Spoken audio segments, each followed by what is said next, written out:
Hello, and welcome back to Hole in the Wall Book Club. I'm Anthony. I'm Alex. And this is the podcast where we talk about Stephen King stuff, right? Yeah. Yeah, okay. I think Making so. sure. It's the right guy, right, Steven? Yeah. Is this, In a is it world that, or is this full the of Coons misery, podcast? rage, and We insomnia, talking about The there's a Shining, place you or can go to Well, just was there, as I say, was there unwind. incest in Golden Retrievers? All you have to do or is take a was there long walk kids into the being mountains, killed? and just past Thin the Black line. House, Thin line. the secret garden, no one lied to you'll the find a police, so it's small probably not a cabin. Coons Okay. book. that's true. Inside So that yeah, cabin, we're you'll wrapping find up Carrie. the Hole in the Wall Onward Book to bigger and Club. better things. So now that Just the didn't- Dreamcatcher's hung and the fire Literally. started, we invite you to pull up a So, chair and join the Losers Carrie's Club kind of weird. as we normally explore don't the do world of recap dirty stuff pillows in and these. 10-cent root I guess. beers. In the future, we won't be doing recap stuff in these. I guess normally isn't really. This is the first recap one or end one. So. Right, yeah, because of part 3. So just going through part 3, which, as I said, was like 8 pages long. At first, we have Carrie's death warrant, or not death warrant, Death certificate. death certificate. Yeah. That's the word. And I think the only thing real notable about that was the body was released to the state of Maine, and the person that was identifying the deceased was Susan Snell. Okay. I think that was probably the only real cause of death: hemorrhage, shock, coronary occlusion, and/or coronary thrombosis possible. It's Okay, literally, so is that's like the cheesy, I used my mind so hard my veins bursted kind of. that's thing? kind of Yeah. the vibe I'm getting. Like, it had nothing to do with the giant knife in her throat, but I guess it's the hemorrhage. Yeah, Yeah. there you go. I guess if it went through the right shoulder, it probably wasn't actually too far from the heart. Actually, now that I think about it, because it was through her shoulder, Right. through the back, out the front. Yeah. And like, I don't know if we've ever got like a true description of the exact dimensions of the knife, but I always imagined a big old honking Yeah, knife. they say. Yeah, I assumed it was pretty big. Yeah. This is such a weird little point, but the way this is put on the page, it looks like a photocopy. It's actually like slightly off center. Even Yeah, in, it does, even in the yeah. like Kindle version, it looks like that, like, here's all the lab copies photocopied at the end of the reference section. Then from there, we get an AP ticker report, basically just saying death toll is 409 with 49 listed as missing, and then acknowledging that TK. And then this is like the AP ticker that basically says the White Commission starting. Oh, okay, right. From there, we got it was a newspaper article called "The Legacy of TK: Scorched Earth and Scorched Hearts," which was basically just revisiting the town and just showing how dead it was.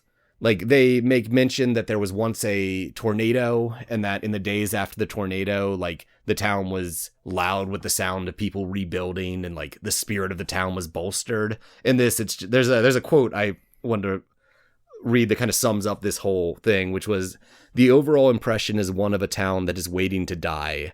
It is not enough these days to say that Chamberlain will never be the same. It may be closer to the truth to say that Chamberlain will simply never again be." It's basically everyone's moving away. The town is done. This makes me think of the Pennsylvania town that Silent Hill Oh, used. Centralia. Yeah. Yeah. It Dude, just crapped we out. need to go to That must have been the Centralia result sometime. of a TK attack. I drove up there one time randomly because it's only like I think it's like a 3-hour drive each way from here. Yeah, that sounds And about right. frankly, I was going to a store, but the store was closed, so I decided to drive to Centralia instead. And I was wandering around just looking at all this graffiti, and there's not much left there, but it's hard to describe just how overwhelmingly soul-crushing the place is just because of the smell. Oh, yeah. You open your windows or step out of the car. Like, the first time I parked and got out and like got away from the road, this overwhelming smoke, burning, acidic nose. Oh, it was brutal. Yeah, for people who don't actually know, it's a bit of a side thing, but Yeah, let's divert. what happened there was that a mining fire. There's a coal mine, yeah. There's a coal mine, and it caught fire inside and just wreaked havoc. Destroyed the roads, big cracks in the earth everywhere, fumes pumping out. It both physically wrecked the town, and for safety reasons, everyone needed to leave. And it was really slow, too, because Yeah. it was slowly spreading, more and more of the town becoming unstable, and people really reticent to leave. And I think it's been burning for like Yeah, and that's the 50 key some thing. years It's now? still burning. Yeah. That's where all the smell comes from. When you go there, you can still see the cracked roads and split the asphalt, and you can just smell the what's the word I'm looking for? it basically just smells Yeah, like, it's like just a light burn. Like I've read that like Nightcrawler just poofed. Yeah, It's almost that. Yeah. I've read that there's been discussion about when it happened, of sending people in trying to quash it, but there's no feasible way to do it, so it's just perpetually burning there. Yeah, I just looked it up. It's been burning since 1962. Yeah.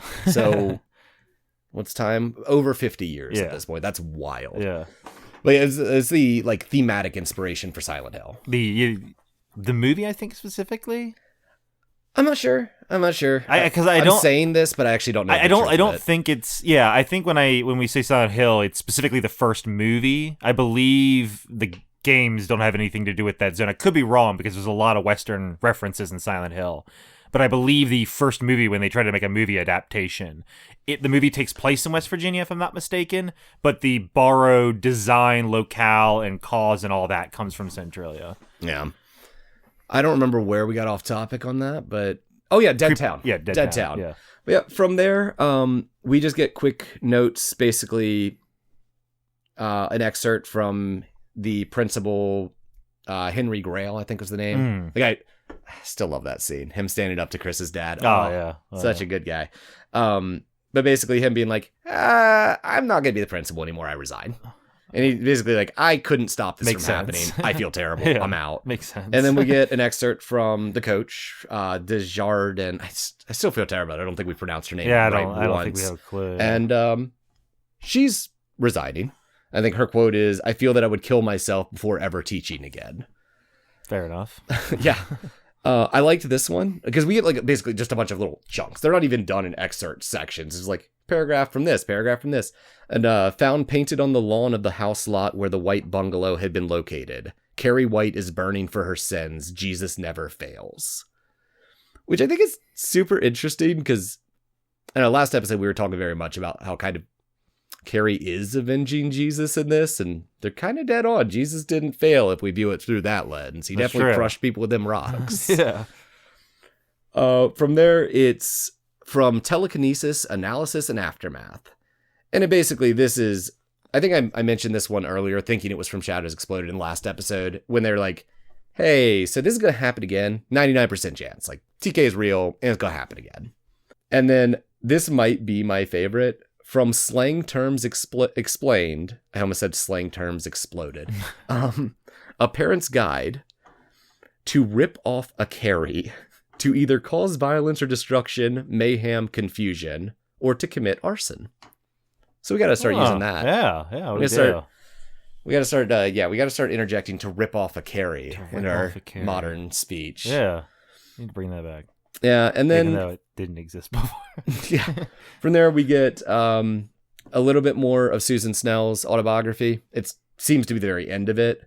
And it's basically her being like, book's done. I hope it sells well, and I can...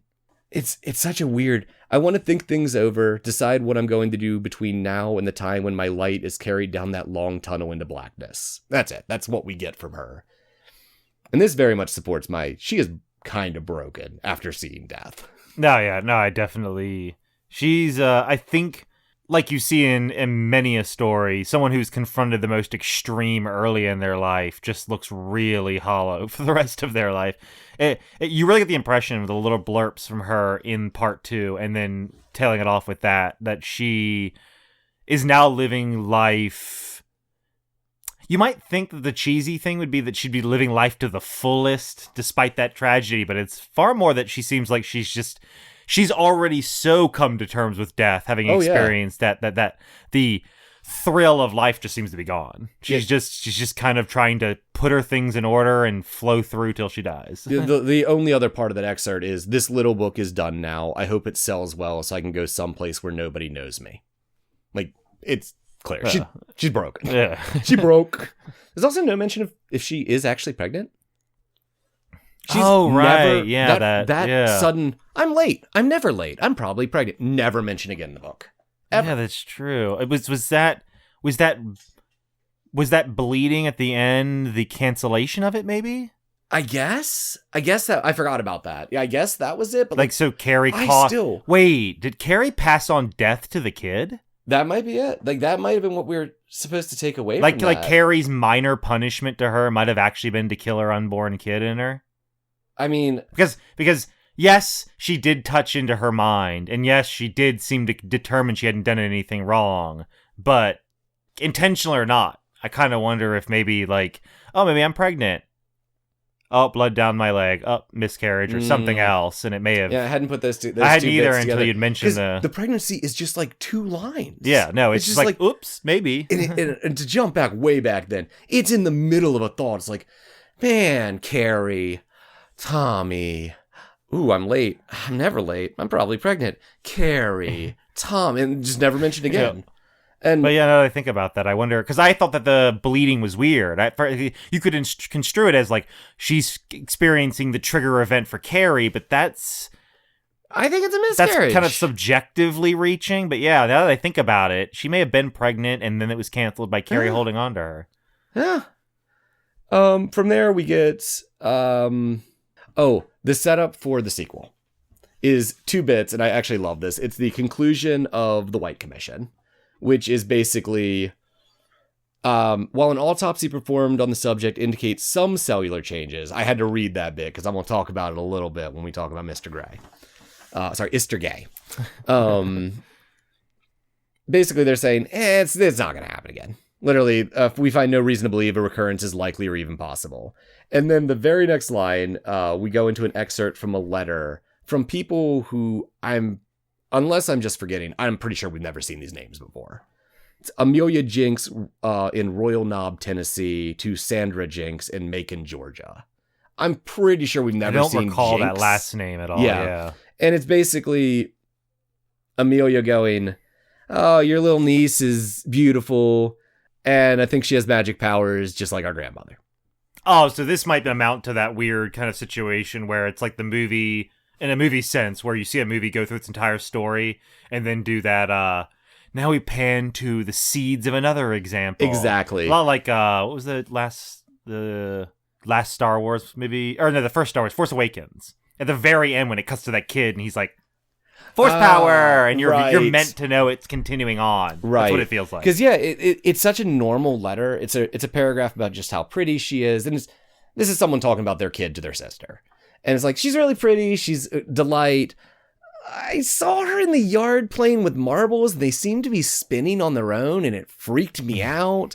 And do you remember when Grandma used to just make her rocker just go wild? And mentions a time a bunch of cops came to the house for their grandmother, and their grandmother just ripped all the guns out of their hands with her mind and laughed at them.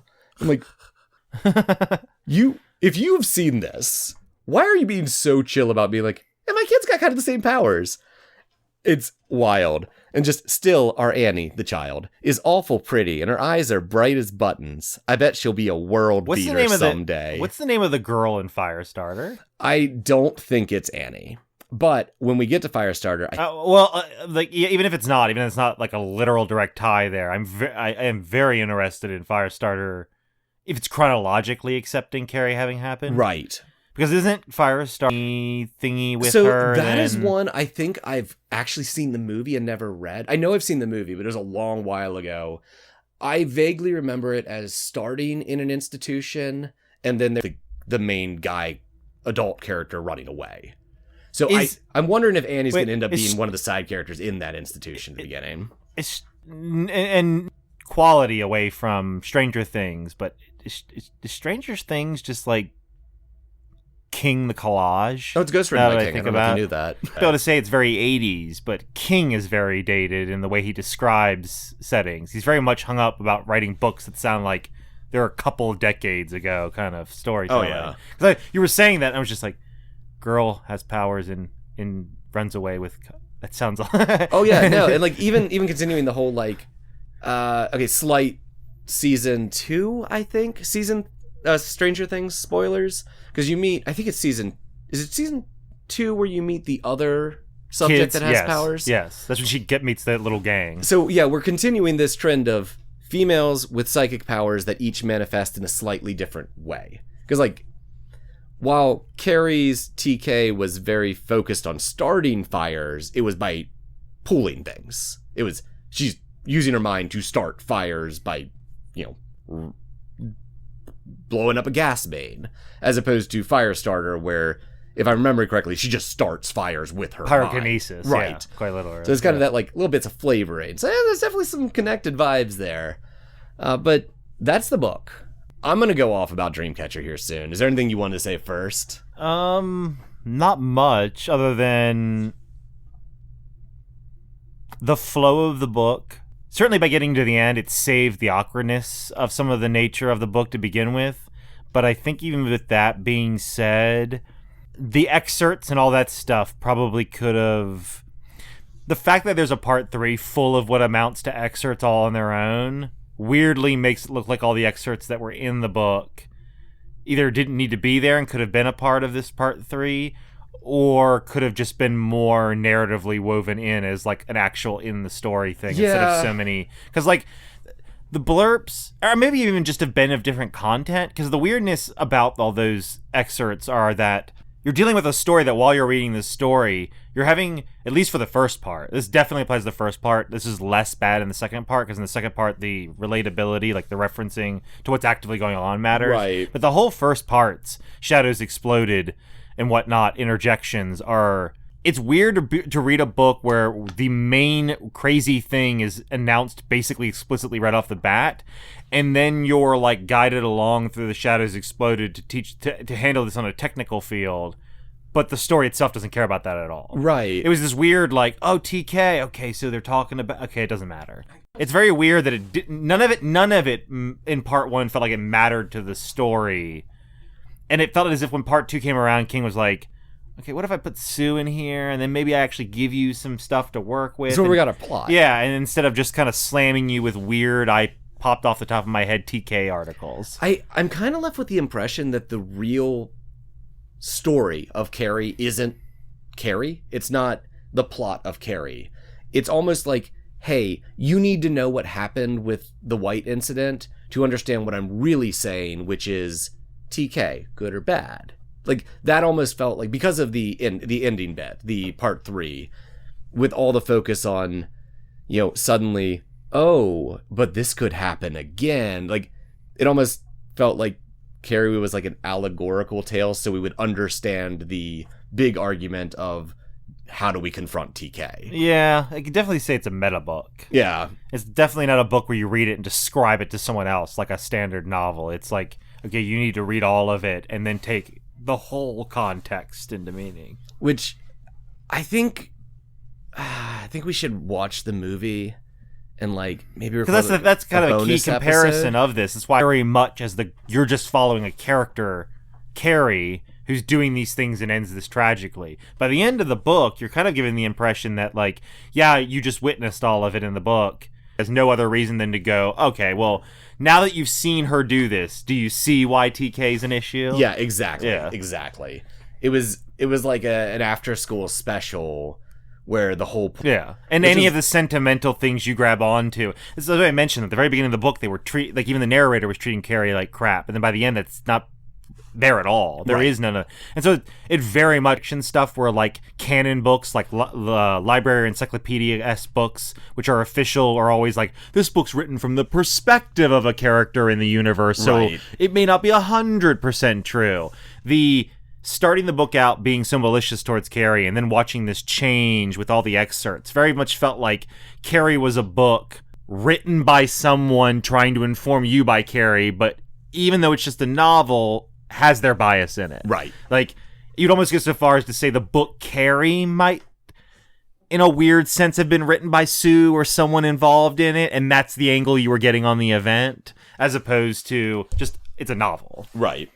Right. But like overall, I was real down on it when we finished the first part of the book, but it picked up a lot in the second. And I gotta say, like, moment to moment writing, the only scene in the first part I can point to being like, yes, that, I loved that, was the argument between the principal and Chris's lawyer dad. I'd say that argument, and then oh, was it the scene where we got like, oh wait, that was part 2. I was gonna describe the scene where we get in-depth description of slowly creeping through the rafters for no real reason. Yeah. That was I've been talking to a friend I work with. I think he's my manager, and he made the comment that he's read a crap ton of King's books, and he's made the comment that he sometimes suspects King gets about 2/3 through a book and then isn't sure what to do. Oh yeah. And I kind of feel that rafters thing was King realizing, if I wrap up the book now, it's a pamphlet. I need to like drag some stuff out here. Not to the utter detriment of the story at all, but anyone who read along or will read or has has read it will recall that weird section of intense detail about what it's like to crawl through rafters. Yep. To a T. I step over this beam. I slide my foot this way. I reach this way. And you're like, what are you doing, gang? It's a steel I-beam, 3 inches tall, and Yeah, tensile strength of... it was wild. There was definitely some filler in that area. But otherwise, yeah, no. I think what he was trying to go for is the same thing as his mad history crush Lovecraft did with Call of Cthulhu, which was that article system. You will learn about Cthulhu by reading a bunch of people's encounters with it. And I think he was trying to replicate that, but it's as if he couldn't make up his mind on what perspective he wanted it to have, so the book just had everyone's perspective. Yeah. And then, like, we like in the second half, like, we keep getting that with a bunch of different excerpts, like, arguably excerpts from more different perspectives in that part, because it's not just shadows exploded, Sue, we get, various people's perspectives, but it does feel like that was when the main story picked up, and it was every single excerpt was like, okay, that was to set up this scene, now we're going to see it, that, where a lot of the excerpts in the beginning was like, so here's a bit about Carrie, and now let's talk about the genetics of TK for a bit. Yeah. So here's Carrie doing something else. It felt so disconnected. But in the second half, like, most of the excerpts, like, yes, this added to the flow as opposed to detracted from it. Yeah. What's your favorite, like, scene in the book? Can I describe a favorite thing? Yeah, sure. I don't know if a scene particularly was amazing to me at the top, but I loved, because you wouldn't know, I don't recall the movie making this a thing at all, but one thing I loved that happened in the book was the shared mind thing from Carrie. That was delightful. The kind of like mental scream everyone in the town was getting from her, that everyone just kind of knew what she was doing, knew her intent, knew how she... I really liked that. That was cool. That was good. I don't think that has even the singlest hint in the movie, if I'm remembering correctly. That was a really cool new thing to see. Because I did not suspect that. I think for me, I'm torn between two, and they're both Carrie-centric, which is good. And it's either Carrie and her mom's fight. That scene was just so well written. Mm-hmm, I really like that. Mm-hmm. Or seeing Carrie's descent into villainy outside the school. One of those two. And you just kind of sandwiched me right there with those two. Yep. Those, I think, were just probably the best written individual scenes. Honestly, just the end of the book is the best of the book. Yeah. The end of the book makes you realize the whole first part of the book was just set up filler you needed to know, but you weren't even expected to find that interesting for the most part. You were just being told why part 2 is about to happen. Yeah. Like, I could absolutely see this being the kind of book that if it wasn't when I was, in high school and had all the time in the world to read, or now when I've committed to reading it, I could see myself giving up most of the way through part 1. Like, this is boring. No, absolutely. Because you know the ending, and you could just tell yourself, I know the ending. This isn't worth my time. Yeah. But that's where all the fun's wrapped up in, is like, you know how it's going to end, but reading how it ends is legit. Oh, yeah. It's intense. Yeah, the whole connection of minds thing pushed it to the next level. If that had not been there, I think it would have been like, They just brought it to another interest level. It would have just just felt like demo mode, Carrie, and nothing, but like that shouting out kind of gave it a... very Dreamcatcher connection. Yeah. That's a segue. That's a segue right there. Yeah, I've been holding back on this, and I'm going to talk about... So, spoilers for Dreamcatcher. So, I guess, too bad? I don't know. If you don't want to hear it, skip ahead and see if I'm still talking about Dreamcatcher. The linchpin of the Stephen King universe. Yeah, so you probably should if you want to fully understand. Right. So... my personal pet project here is to prove conclusively that every book in the Stephen King universe is linked, that it's all connected to Dreamcatcher. And just a general quick rundown on this. I'm not going to go into the full details, but there's an alien invasion in Dreamcatcher, and it's the only adult form of the aliens you see infects a human and calls himself Mr. Gray. Notably, Pennywise is referred to as Mr. Gray during it. I don't remember who it is, but at one point someone refers to him as Mr. Gray. So, just saying, there's some connection here. I'm not pulling this out of thin air. Yeah. But this alien invasion a big part of it is telekinetically connecting everyone that's infected so that they can basically mentally attack people into accepting them. Like, it's not as well explained in the movie. Now, is this the bad guy? Yeah, These aliens the doing aliens, this? yeah. Okay. And it's just basically everyone in this area, like, they just start hearing voices in their mind, like human voices. In the movie, this is done by, like, they took a bunch of clips from celebrities and speeches and, like, probably just anything in public domain they could and just assembled into this mishmash of famous voices yelling at all the fighter pilots. But in the book, it kind of delves into it more. And it basically boils down to they're a species that connects everyone telepathically so that they're easier to control. And I'm just saying, I don't have enough evidence yet because it's our first book exploring TK, but I really think that we could look at Carrie as a gift from the aliens, that she is a experiment by the aliens on a human scale to try and like do this connection. So you're saying if maybe Carrie had a better grip on her powers, wasn't emotionally unstable, and say had a good life but had those powers, she may have been, through practice, been able to inflict her will on other people probably better than just that emotional shout. Yeah, that, or that she was essentially an infected Trojan horse to destabilize and connect. In Dreamcatcher, I don't think we get a definite date, but I get the impression based on tech, like there aren't cell phones yet at that point. Yeah. I don't believe. No, there's not. But it's definitely later than Carrie. Like the Carrie events have happened. Now, when you say Carrie in like as a plant kind of thing, are you saying the TK gene or Carrie personally as a plant? Probably TK gene, and I'm pointing to this because they do make note in the end, like the conclusion of the White Commission, that there was physical changes to her brain. I'm saying I think TK is an experiment to practice this thing. Because maybe it only is in women because of just how our genetics work, not because they meant that. Right. And like with Dreamcatcher, the events of Dreamcatcher, I believe, are happening after the events of Carrie, but there is mention that they've been doing this for years, trying to infiltrate the Earth. Like there's an alien crash, and that's what triggers the events of Dreamcatcher. And like same night that the crash happens, a specialized black ops division of the army is there quarantined, going through standard procedures. They know these aliens. They call them the Greys. They know the Greys. They know the Greys' tactics. This has been happening for years. It's a secret war that's been going on. So this could easily be going on well before Carrie. That's true. Yeah. Okay. Okay. The seeds are planted. Yeah. I don't have all that much more here beyond just super vague, entirely unsupported. And for me, that's a big statement. Well, like you'd also mentioned before, the mind library thing. Right. Was a visual given to use of The Shining?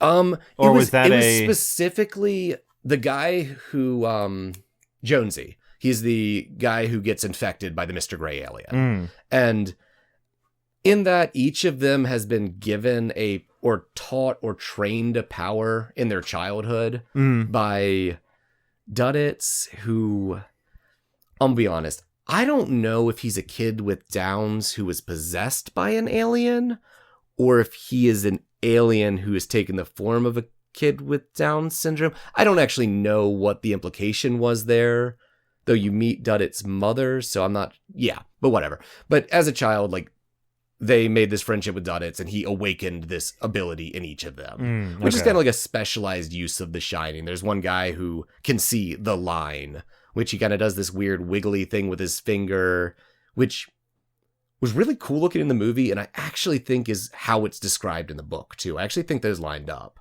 And then he sees this, like, visual line going wherever he needs to find something. Now, Duddits, yeah. Was he the good thing? Yes. In the end, right? That is, okay, I'm working towards basically... Was there a name for what they were? I don't believe so. Okay. Yeah. And like, in that, you never see either alien in an alien form that is not also connected to an alien body. Like, when Mr. Gray is infecting Jonesy is radical shape-shifting. Like, unhinges his jaw and bites a dude's head off kind of radical transformation, Right. but a human body. Right. Which is going to be important if we ever do it, because I'm going to be talking about that. And there's a point at which, like, Duddits appears entirely human until, spoiler, the very end when they get in a big old alien fight. So, Okay. but sorry, back to the point here. Got diverted. The mind library. Right. Jonesy's ability seems to be perfect recall and organization of his mind, in that when the alien takes over his mind, you're shown this actually a beautiful scene from the movie when he's talking through the mind library. It's this gorgeous library where he has all his memories filed, and he locks himself in an office of the mind library and steals all the files on Duddits because he knows, for some reason, knows it's important. Mr. Gray doesn't know about Duddits. And it's just a really great visual we got like a hint of in Carrie, which I was excited about. The book, the way that the book goes real intense with all that. We're gonna do Dreamcatcher, the Lynch Stephen King universe at some point. Yeah. But yeah, that whole mind library thing, I always loved that.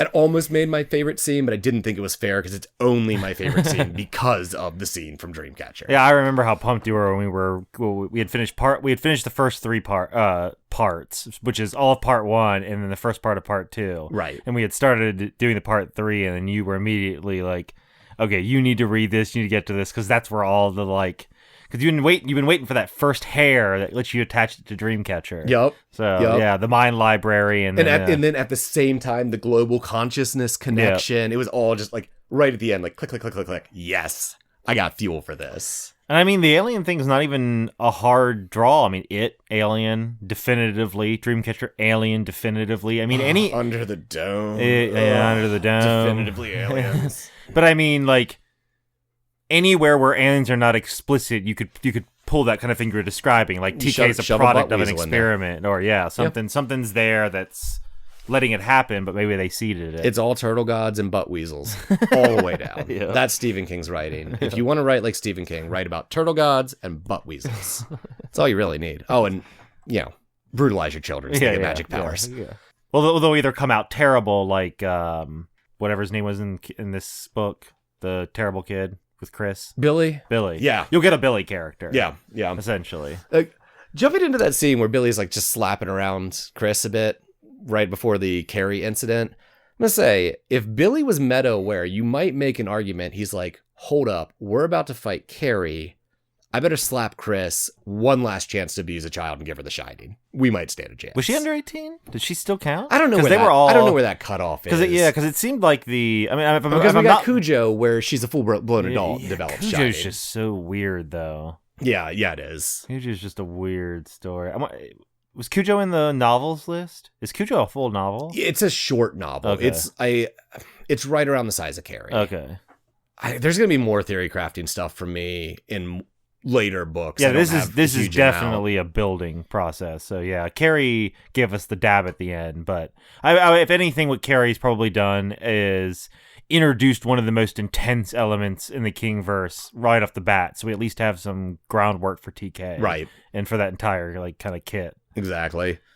And here soon, we're going to be getting some shining in here. Mm-hmm. So that'll be kind of our main groundwork laid. I don't know when he starts talking about the concept of Ka a lot. He went through a Ka phase, and I don't actually know much about that concept, but it's some mystical force he talks about a lot for a brief period. I'm gonna mile off shoot because you mentioned Ka, which is on point. The newest game Kojima made was Death Stranding utilizes that Ka. That exact Ka thing repeatedly as like the sort of soul thing. My understanding with the little bit I have of it is essentially sort of a new age spin. It's one of those standard new age spin on some Eastern thought that kind of generated a reinvention of soul and you and afterlife and all that kind of weird stuff that. Yeah, New Age generally tends to be a very empty vessel that you get to pump whatever you want into it, which makes it a very good tool for writing weird books because you can just kind of invoke a few keywords and it means whatever you want. Yeah. I mean, I can't actually say much. I make role-playing games that are based on vague prompts. I recently wrote down the phrase "the sin engine." I don't even know what that is, but it's evocative as shit. Yeah. So, frankly, I I can't remember if I've actually read any books that mention Ka, or if I'm just getting this from my ex who had like the Ka symbol tattooed on the side of her head. So, I mean, I might need to check my sources. Why wasn't Stephen King involved in Death Stranding? That would have been right up his alley. I could see Kojima and Stephen King writing. I mean, he did this game with Guillermo del Toro. Oh, okay. So he was already in the creep territory with del Toro, which I won't go to that. But that's a whole. He he had a whole bunch of like named actors and actresses in his game. But del Toro was the one he had been caught really buddying with. Mm-hmm. So I think a lot of the creepier elements will probably help with him. Along. Yeah, and King's only over the fence, a foot rock toss over the fence from Guillermo del Toro in that. That's the thing. Like, I think there's a slight difference here. Like, I couldn't see going to. We talked about I'm going to talk about JoJo Sundays. So, Patterson's, the local drugstore, has these JoJo Sundays, and I could see Stephen King having a JoJo Sunday with us in Patterson's. Mm-hmm. I cannot see I cannot say del Toro. Yeah. Having a JoJo Sunday at Patterson's. See him talking in a casual interview, and you would believe it. Okay. Del Toro is absolutely he likes the homie stuff. He falls in that same ring as the King, that kind of like, I like a lot of dark stuff, but I like to almost use it as a way to feel positive. Okay. Like that kind of like chill, nice dude who writes really creepy stuff. All right, then it's a date. You, me, King, Del Toro, we're all going to go get JoJo Sundays. JoJo double date. Perfect. I guess unless you have anything else, we can start kind of going to wrap up on this. No, I think, yeah. We talked about this. Building a stand survival team. Like, I think let's each pick a character from this. If we are in the stand situation, let's each pick a character to put on our team. You want to go first on this one? I mean, do you already have yours? I don't know, but because I might take a second. I think we all know who mine is. Well, yeah, okay, yeah. Well, you go ahead and go because local we heartthrob. Yeah. Tommy Ross is the first draft to my stand survival team. Like, he is. Well, you think I'm going to talk about why he's just the perfect pick. I don't want Carrie. You might want to grab Carrie just for pure raw power. If you think you can harness that, that's fine. No matter how bad the situation is, Tommy's going to give it to you straight. Tommy's going to tell you what needs to be done. And as long as he doesn't get hit in the head by a random bucket, he's going to get it done. That's why Tommy's on my team. No, it wouldn't be Carrie. I wouldn't take Carrie because even if I were saying, like, even if we were trying to contrast each other, like you're the light side, I'm the dark side in the stand, you still wouldn't want to bring Carrie because someone would piss her off and she'd kill everyone on the team. Oh, yeah. So I don't know if she would utterly say no, but I'd say Sue. Okay.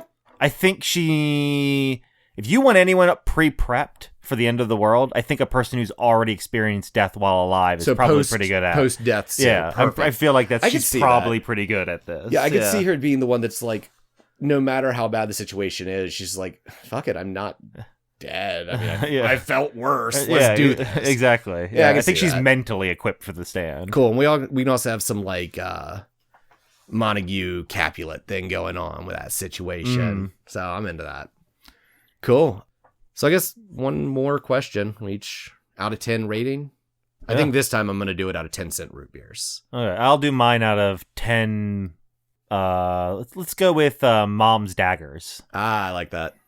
Mom's Knives. So this is so much pressure with it being the very first book because I don't have anything compared to. Yeah, it's a blind stab in the dark. Okay, so I'm rating this. God. Let me regain myself here. I'm going with this rating as a book, not as a Stephen King book. Right. And I think in the future I might start giving secondary ratings if that's wildly different. King-averse versus just being its own, yeah. But I think I'm going to give this like a 6. 6 10-cent root beers out of 10. Yeah, 6.5-ish. Okay. Because I don't know how break out the 0.5s. All right. I don't know how you do what you interpret 1 to 10, but at least for me, 1 to 10 is like 4 and lower is, I would say no, but what level of bad it is. 1 is garbage. 4 is like it's bad, but you could totally read it. Yeah, 4 for me is like bad, but has redeeming qualities. Yeah. I'd recommend it to specific people. Exactly. So I'd say like a 6-7 range is where I'd put it. you're not going to be like talking someone's ear off how much they need to read Carrie, no matter what they're into. But it's a solid book. It's a solid first stab at the Kingiverse. It's and it's also a Stephen King and book. it's short, so you can yank it up, read it. I mean, we are obviously dragging this out for a podcast, but you could pick up Carrie and read it in an evening, no time. Yeah. It'd be a breeze. So no, I think like if you have the Kindle book and do the automated, like the Audible book. Right, where it gives you the I think is only like 8 hours long. Yeah. So even at a slow Audible reading pace, it's still an evening book. Yeah, I think you got me. I'll go to a 7. 10-cent root beers out of 10. It was enjoyable. So it's on the positive side, but no spectacular or anything or whatever. But it was enjoyable. Yeah. The ending really reeled it back in. If you had asked me before part 2 what I would have given the book, it would have been in that 4 territory. Yeah, I was solidly like a 3 or 4. Yeah, I was not. But the second part definitely saved it. Yep. And I think all that is left to do is reveal our next book, which is not so much a reveal since I think we mentioned it like way back in our very first the episode. intro thing. What the first 3 are going to be. But Eventually, this is going to be very exciting. Yeah. But this is actually the very first book we talked about doing. Yes. We were discussing this because you had never read Salem's Lot. And I have, but barely remember it. And my big interest in it was that I've, based on the show, movie, mini, I don't know what form I forget what form it took, but it's classic horror. Yep. It's not, there's no real injecting funny King stuff in it. He tried to write a genuine vampires in your town story. And I gotta say, from what I remember, it's very classic vampire, but definitely has a King feel to it. Yeah, it'll have the interpersonality that all of his stuff has, I assume. But yeah, like I think going into that, the only vague spoiler I remember, there's 2 vague spoilers I remember. I vaguely remember this whole trap that the vampires set up, that some dude just got impaled with a ton of knives falling down basement steps. I'm tossing these out to see if I'm right, so that later on we can read the whole book. Effie, this never happened. This is essentially Stephen King's version of Watership Down. Like, I'm waiting to be just so wrong. Right. Like, we get to Dreamcatcher. It's like, this isn't about aliens, Anthony. What are you doing? Like, what do you mean the linchpin? Are you sure you've even read or seen this movie? This isn't even by Stephen King. And I think I vaguely remember a bit where someone tries to use a cross to ward them off, and we find out that it only works if you believe in it, and he doesn't. Once again, I could be completely wrong. I vaguely remember the cross this. thing sounds very familiar. I don't recall the knives thing, but the cross thing sounds very familiar. Yeah. And that is a movie I have not seen. So, but yeah, I think that's it. Yeah. Cool. Been 1 week since you turned to me, looked to the side. I'm sorry, I don't remember the lyrics. What the hell? And I guess that's been Carrie. Oh. And as always, we've been Stevie Kings. And I think by now you've read the book.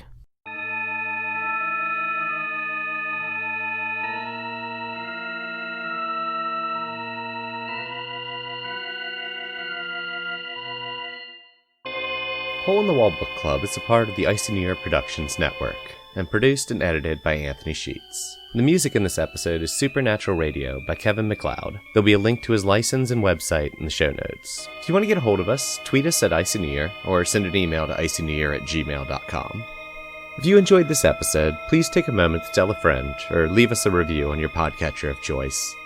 Word of mouth and 5-star reviews really help us get out in front of more people and let us expand and do more things. More information on the show can be found on icynewyear.com. Thanks again for listening, and we'll see you next time.